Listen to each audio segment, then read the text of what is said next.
Here's a story from The World. Last January in Uganda, soldiers broke into the home of the leading political opposition figure, Bobi Wine. That was after the country's aging authoritarian leader, Yoweri Museveni, was declared the winner of a disputed election. Bobi Wine managed to escape with the help of supporters. He joined me from Washington, D.C., and began by describing the moment he realized he had to get out. My home had been surrounded many times. When they raided me this time, I knew they wanted to hurt me, but I had maybe not fathomed it enough. But a week later, they raided again. Even when they knew that I was not in my house, they beat my wife and family members so bad, they stripped my wife naked and took pictures of her, which were later to be shared by the Chief of Defense Forces, who is also the son to the president. And he went ahead to put a bounty on my head, instructing that I should be delivered to him, dead or alive, so he could castrate me. That is the moment I knew that I had to run for my life. Yeah, that is very frightening. How big a move is it then for you to make this change? I mean, you stood firm in Uganda up until now, if I'm not mistaken, right? Yes, I stood firm and I'm still standing firm. But you can only be firm when you know that other Democrats, other people that stand for the same values are with you.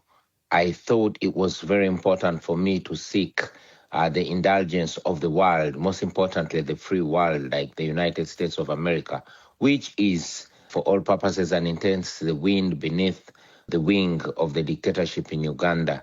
I thought it was important to come and make my case, not only to America, but to the world, so that by the time I go back, if I'm to die, I should not die in vain. If anything is to happen, at least the world should know.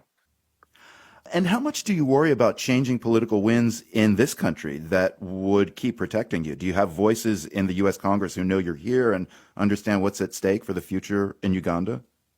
Our hope still stands with those people, however few they are in the United States administration, to raise our voices. We know that all through history, it is the voice of the few that have influenced change, while those that are oppressed are fighting on the ground.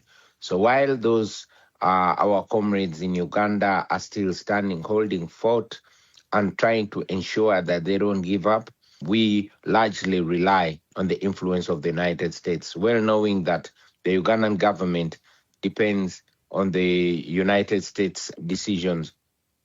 So your supporters in Uganda do have a lot to be concerned about, notably President Yoweri Museveni's son, General Muhoozi Kainerugaba. Tell us about your relationship with him. He's the chief of defense forces. Was he the one who ordered the soldiers into your home? General Museveni's son, who is the heir apparent to his father, has said it time and again that he does not believe in democracy. Just last week, he switched off the Uganda's last independent media, the Nation media, and he also closed down Uganda's last independent newspaper, The Monitor. He tweeted that he does not believe in free speech. He has many times warned on torturing people, and he has done it, and is not shy to mention it. The most recent victim was abducted 5 days ago, and that is the deputy president of our political party in charge of the Buganda region, was abducted on orders of Muhoozi. As we speak now, his whereabouts are still unknown, and yet the abduction was carried out in full view, live on camera, and it was broadcast on the news. He was intercepted by the police and police traffic, and then gun-wielding men in plain clothes with a car that has no license plate came, shoved him into a car, and drove him away. He has never been seen again. Very many people have disappeared in similar circumstances. Many have been missing for up to 5 years.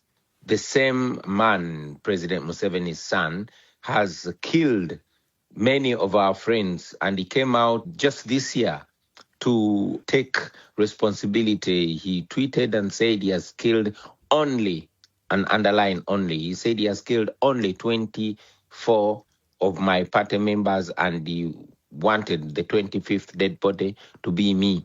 So he has always come out and made it clear that he's the one carrying out these atrocities. Unfortunately, the world's known democracies, including America, continue to obnob with him.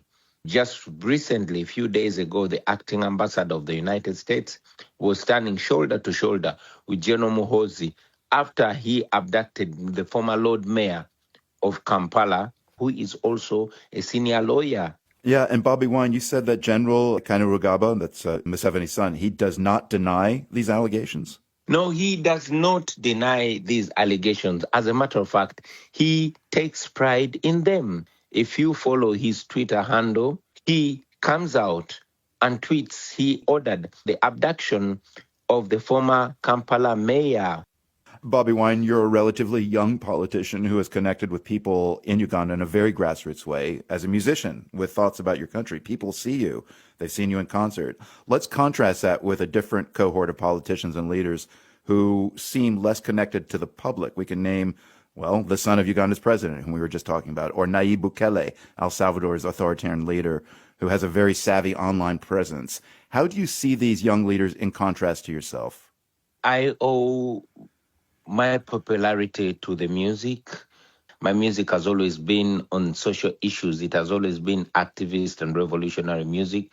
The things that I'm talking about, I've been singing about. Maybe that is what connected me so much to the people. But also the young people that are facing a situation where there's tiredness of the population around usual politics.